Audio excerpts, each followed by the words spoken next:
And now, the big finale. I'm Karen Beery with Right Now Editing, where we turn good manuscripts into great books. I'm Peg Thomas, award-winning author and editor, and we are two editors for 5 minutes. I'll start that It's 5 the minutes big now. shebang now, Karen. We're at the end. At the end of your novel, but you can't just stop writing the story. Your ending has specific expectations. So, Peg, Absolutely. how do we write a good ending to a novel? First off, you have to understand that as you've written the beginning and as you've muddled through the middle and made it interesting and added tension and done all that wonderful stuff, you have built an expectation with your reader. And the expectations are a lot dependent on genre. If you're writing romance, you're writing towards the happily ever after. If you're writing a love story, you're writing towards the tragedy most of the time, right? Because love stories tend to not end well. Think Romeo and Juliet. If you're writing a mystery, right? We're going to have to know who done it by the end because that's important. If you're writing fantasy at some point, right? Good has to overcome evil in the end. It's just kind of the way those go. So, according to your genre, you have been building up this expectation that now you need to deliver. If you fall short of that, the readers will not buy another one of your books. And if they're in a genre, if it's marked romance and you get to the end and there's no happily ever after, you're done. Romance writers are not going to pick you up again. If you're writing fantasy and you get to the end and good doesn't ever overcome evil, I mean, that's kind of what fantasy does, right? Or if you're writing a murder mystery and at the end, we don't know who did it, failed.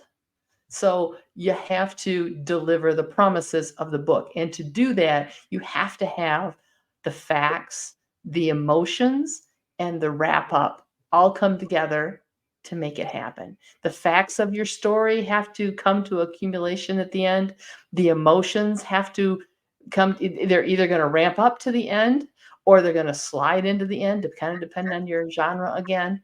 And you have to bring all these threads that you've been weaving back together and have a good, solid, satisfying ending. When you get to the end of your story, read it really carefully and say, does this satisfy me for what I've written up to it?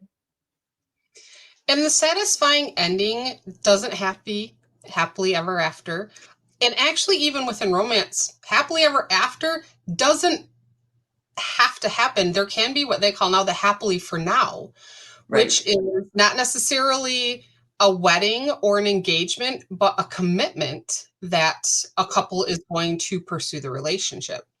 But the big thing that Peg mentioned that you want to remember is the satisfying ending. One of my favorite books turned into a movie is A Walk to Remember by Nicholas Sparks. That's one of those movies you watch when you really want to cry. If you haven't seen it, I apologize. I'm going to spoil it for you. But in the book, the young female lead, she has leukemia and she knows she's going to die. And that's why she doesn't want to have a relationship with this boy because she knows she's not going doesn't have long to live. He doesn't care. They get married young. And at the end of the book, she recovers and they live happily ever after with 6 kids. No, that's not what happened. That would be a very unsatisfying ending because through the whole book, you've been telling us that her days are numbered. That's how she lives her life. That is a defining characteristic for her because she knows she's dying soon. So when she dies at the end of the book, is it tragic? Absolutely. Do I cry? Every time. But it's a satisfying ending because my expectations are met. I knew what was going to happen. It happened, but still there are still a lot of details that come in at the end. I won't spoil that part for you. But you want to make sure that what It's a you're writing. classic love story. Exactly.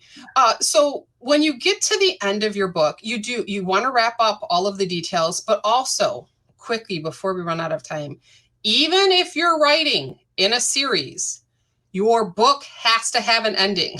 You do not Absolutely. leave it open-ended and make people wait for the next book. Think of Star Wars.